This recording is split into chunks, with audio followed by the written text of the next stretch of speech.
बिहार में चुनाव में सिर्फ 4 महीने बचे हैं। हर पार्टी अपनी रणनीति बना रही है, लेकिन प्रशांत किशोर ने चुनाव प्रचार शुरू कर दिया है। हर दिन रैलियां कर रहे हैं, सभाओं को संबोधित कर रहे हैं। नालंदा में बदलाव यात्रा के दौरान दिन भर मैं उनके साथ था और अभी एक ढाबे पर चाय पीने के लिए प्रशांत किशोर रुके हैं।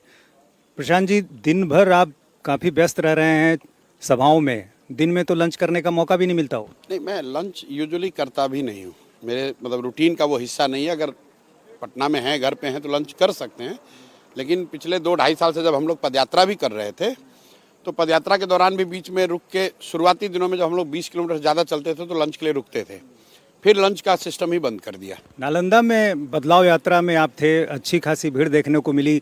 इससे पहले मैंने देखा है कि अधिकांश राजनीतिक दल नालंदा पर बहुत ज़्यादा ध्यान भी नहीं देते, ये मानकर कि नीतीश कुमार का गढ़ है, लेकिन आप यहाँ कई बार आ चुके हैं, लगातार आ रहे हैं। तीसरी बार आया हूँ, कई बार नहीं। एक बार उनके होम कंस्टिट्यूंसी हरनौत में आया, फिर उनके गांव जाने की कोशिश की, कल्याण बिगहा, जहां उनके अफसरों ने जाने नहीं दिया। उसी दिन बिहार शरीफ में एक सभा की थी और आज तीसरी बार आया हूं।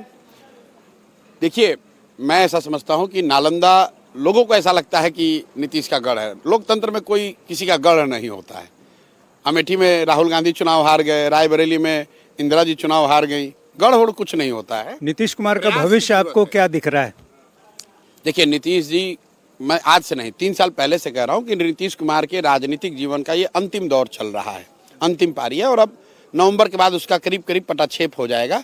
क्योंकि अब शारीरिक मानसिक तौर पर, एक बार को आप राजनीतिक तौर पर उनका विश्लेषण न भी करें तो शारीरिक मानसिक तौर पर नीतीश कुमार की अब स्थिति ये नहीं रह गई है कि वो इस तरह की कोई जिम्मेवारी निभा सके। जेडीयू वाले तो कह रहे हैं 25 से 30 फिर से नीतीश, और बीजेपी भी कह रही है कि नीतीश कुमार के नेतृत्व में चुनाव होगा। नहीं, बीजेपी ये कह रही है कि बीजेपी नीतीश जी के नेतृत्व में चुनाव होगा। ये नहीं कह रहे हैं कि इस 25 से 30 नीतीश ही रहेंगे।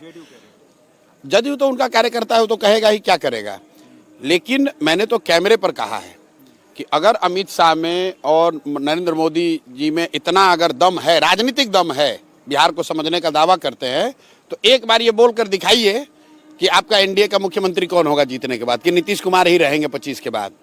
ये भाजपा वाले, उनको मालूम है कि भाई नीतीश जी की हालत जो है वो 25 के आगे नहीं रह सकते हैं। अब आप ये पूछिएगा कि अगर ये उनको मालूम है तो उनको हटा क्यों नहीं रहे हैं, अपना क्यों नहीं बना रहे हैं? वो इसलिए कि भाजपा की बिहार में ना वो ताकत है, ना तैयारी है। न उनकी ताकत है, ना उनकी तैयारी है। उनको लड़ना है इनके साथ ही, तो सोच रहे हैं किसी तरह घिसट पिसट के इनके साथ मिलकर लड़ लें। और उनका अपना आकलन है कि अगर हमको बहुमत मिल जाए कोalition को, तो नीतीश को हटाकर हम लोग अपना कोई बना लेंगे। जेडीयू को कितनी सीटें आप दे रहे हैं? इससे पहले भी आपने कई बार आकलन किया। नहीं, मैं अपना आकलन, जो लोग मेरे को पिछले 5-10 साल में फॉलो किए हैं उनको मालूम है, मैं आकलन एक बार करता हूँ, फिर बदलता नहीं हूँ रोज। नीतीश कुमार के जदयू को 25 से कम सीट आएगी, चाहे वो किसी भी कोalition में लड़ लें, किसी भी कोalition में लड़ लें। जब नीतीश बाबू, आपको याद होगा, लोकसभा में इंडिया गठबंधन में थे तो मैंने कहा था कि अगर इंडिया गठबंधन में लड़ेंगे तो इनको 5 सीट नहीं आएगा। डर के मारे भागे फिर भाजपा के साथ। अभी मैं आपको बता रहा हूं कि नीतीश कुमार को विधानसभा में जदयू को 25 सीट से कम ही आएगा, और इसके साथ ही जदयू का एज ए दल मुझे लग रहा है कि खात्मा हो जाएगा। ज़्यादातर लोग उसके चले जाएंगे भाजपा में या फिर दूसरे दलों में जाएंगे, लेकिन जदयू एज ए दल ऑलरेडी उसका डिसइंटीग्रेशन शुरू हो गया है। जन स्वराज में अगर आप ऑब्जेक्टिवली देखेंगे तो सबसे ज़्यादा अगर किसी दल के लोग आए हैं तो वो नीतीश कुमार के दल के लोग आए हैं।